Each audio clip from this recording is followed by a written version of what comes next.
அருகே இருப்பதனால் இரவுக்கு தெரியாத பகலுக்கு புரியாத பொழுதொன்று நீ காட்டினாய்.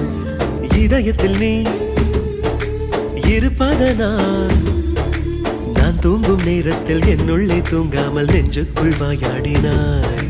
கண்ணாடி நீ கடிகாரம் நான் உன்னுள்ளே ஓடோடி வாழ்வே. காதல் எனும் கடுதாசி நீ என்றென்றும் அன்புடன் நான்